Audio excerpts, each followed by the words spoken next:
নমস্কার and welcome back to say Bangla. বন্ধুরা, গঙ্গা শুধুমাত্র একটা নদী নয়, এটা ভারত এবং বাংলাদেশের জন্য একটা জীবনের উৎস। এই নদীর জলবণ্টনকে নিয়ে 1996 সালে ভারত এবং বাংলাদেশের মধ্যে একটা চুক্তি হয়েছিল, যেটা 2026 সালে শেষ হতে চলেছে। কিন্তু এখন ভারত এই চুক্তির একটা বড় পরিবর্তন আনতে চলেছে। এই ভিডিওতে আমি ডিসকাস করব এটা কি বাংলাদেশের জন্য একটা বিপদ ডেকে আনছে, এটা এত কেন গুরুত্বপূর্ণ, এবং এটা কীভাবে আমাদের জীবন, কৃষি এবং পরিবেশের উপর একটা বড় প্রভাব ফেলবে। আজকে আমরা গঙ্গা চুক্তির এই গুরুত্বপূর্ণ বিষয়গুলোকে নিয়ে আলোচনা করব। তাহলে চলুন শুরু করা যাক। প্রথমেই আমরা জেনে নিই যে গঙ্গা নদী এটা কেন এত গুরুত্বপূর্ণ। দেখুন, গঙ্গা শুধুমাত্র একটা নদী নয়, এটা ভারত এবং বাংলাদেশের জন্য একটা জীবনরেখা। উত্তরাখণ্ডের গঙ্গোত্রী থেকে শুরু হয়ে উত্তরপ্রদেশ, বিহার, পশ্চিমবঙ্গ হয়ে এই নদী বাংলাদেশের মধ্যে পদ্মা নামে প্রবেশ করে, আর তারপর সেটা বে অফ বেঙ্গলে গিয়ে মিশে যায়। এই নদীর জল কৃষি, পানীয় জল এবং পরিবেশের জন্য অত্যন্ত গুরুত্বপূর্ণ। কিন্তু বর্তমানে এই জলবণ্টন নিয়ে ভারত এবং বাংলাদেশের মধ্যে একটা চুক্তি আছে, যাকে বলা হয় গঙ্গা জলবণ্টন চুক্তি। এই চুক্তিটা 1996 সালে ভারতের প্রধানমন্ত্রী এইচডি দেবগৌড়া এবং বাংলাদেশের তৎকালীন প্রধানমন্ত্রী শেখ হাসিনার মধ্যে একটা চুক্তি হয়েছিল। আর এই চুক্তিটা হয়েছিল 30 বছরের জন্য, মানে 2026 সালে এই চুক্তিটা শেষ হয়ে যাবে। এই চুক্তির মূল কেন্দ্র হচ্ছে ফারাক্কা বাঁধ। পশ্চিমবঙ্গের মুর্শিদাবাদে অবস্থিত এই বাঁধটা গঙ্গার জলকে দুটি ভাগে ভাগ করে।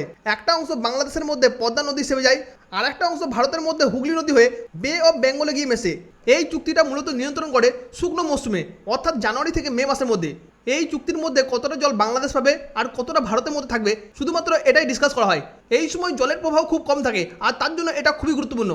চুক্তি অনুসারে ভারত এবং বাংলাদেশ এই জলের 50-50 ভাগ পায়। কিন্তু এর মধ্যে একটা বড় শর্ত আছে যে বাংলাদেশকে প্রতি 10 দিনের জন্য কমপক্ষে 35,000 কিউসেক জল নিশ্চিতভাবে দিতে হবে। এটা বাংলাদেশের কৃষি, পানীয় জল এবং পরিবেশের জন্য অত্যন্ত গুরুত্বপূর্ণ। আমরা জানি যে গঙ্গা জল ভারত এবং বাংলাদেশ উভয়ের জন্য অত্যন্ত গুরুত্বপূর্ণ। ভারতের উত্তরাখণ্ড থেকে শুরু হয়ে উত্তরপ্রদেশ, বিহার এবং পশ্চিমবঙ্গের মধ্যে এই গঙ্গা নদী কৃষি, পানীয় জল এবং শিল্পের একটা জীবনধারা। বাংলাদেশের মধ্যে পদ্মা নদী তাদের দক্ষিণ পশ্চিমাঞ্চলে, বিশেষ করে খুলনা বিভাগের মধ্যে অত্যন্ত গুরুত্বপূর্ণ।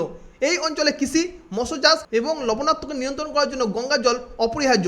যদি জলের প্রভাব কমে যায়, তাহলে বাংলাদেশের মধ্যে একটা খাদ্য নিরাপত্তা, পরিবেশ এবং জীবিকা সংকট পড়তে পারে। এই চুক্তির তত্ত্বাবধানে রয়েছে যৌথ নদী কমিশন, যেখানে ভারত এবং বাংলাদেশ এই দুই দেশের প্রতিনিধিরা এই জলের প্রবাহকে নিয়ন্ত্রণ করে। প্রতি 5 বছরে এই চুক্তিকে পর্যালোচনা করার ব্যবস্থা রয়েছে, তবে এখনও পর্যন্ত তেমন কোনো পরিবর্তন করা হয়নি। কিন্তু বর্তমানে ভারত এই চুক্তির মধ্যে একটা বড় পরিবর্তন আনতে চাইছে। তার প্রথম কারণ হচ্ছে ভারতের জাতীয় সত্ত্ব। সম্প্রতি ভারত পাকিস্তান যুদ্ধের জন্য ভারত এবং পাকিস্তানের মধ্যে যে ইন্দাস ওয়াটার ট্রিটি ছিল, সেটাকে সাসপেন্ড করে দিয়েছে।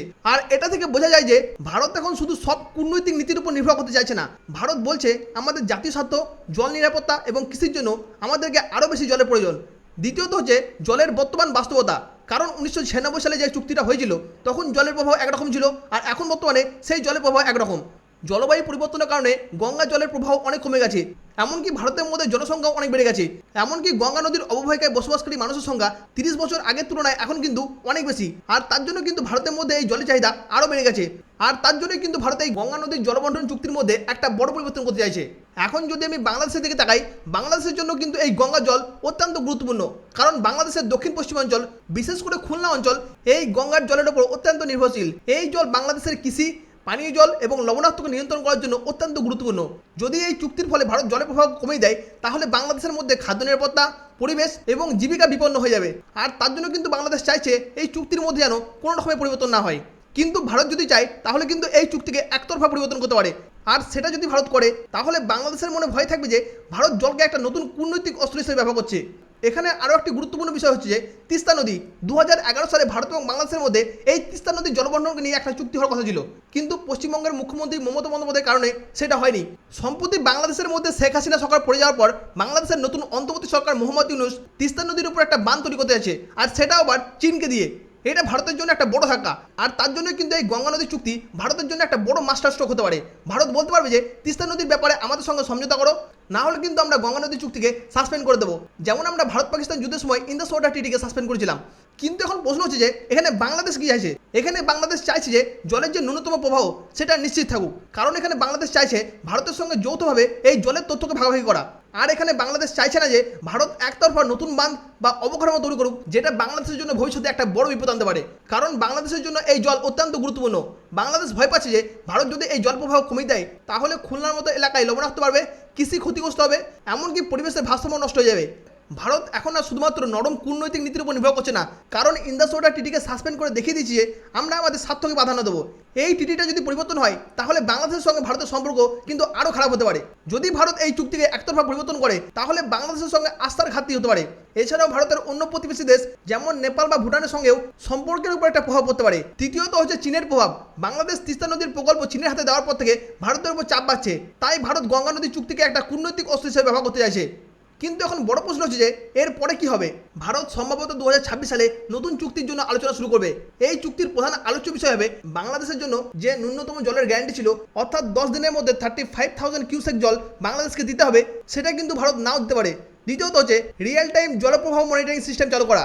তৃতীয়ত হচ্ছে ফারাক্কা ব্যারেজকে আপডেট করা এবং জল সংরক্ষণকে বাড়ানো।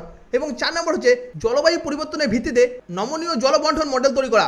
কিন্তু এখানে বাংলাদেশ চাইবে যে এই ন্যূনতম জলপ্রবাহ অর্থাৎ 35,000 যে কিউসেক জল আসছে সেটা যেন কোনোরকমভাবে বিঘ্নিত না হয় এবং ভারত যেন একতরফা নতুন কোনো বাঁধ তৈরি না করে। 2026 সালের এই ডিসকাশন কিন্তু উভয় দেশের জন্য একটা জটিলতা সৃষ্টি করবে, তবে ভারতের এই পদক্ষেপ ভারতের কৌশলগত অবস্থানকে আরও শক্তিশালী করতে পারে। বন্ধুরা, গঙ্গা নদী শুধুমাত্র জলের উৎস নয়, এটা আমাদের সংস্কৃতি, জীবন এবং ভবিষ্যৎ। যদি এই চুক্তি পরিবর্তন হয় তাহলে কিন্তু আমাদের সকলের জীবনে একটা বড় প্রভাব পড়বে, তাই এই বিষয়ে সচেতন থাকা অত্যন্ত জরুরি।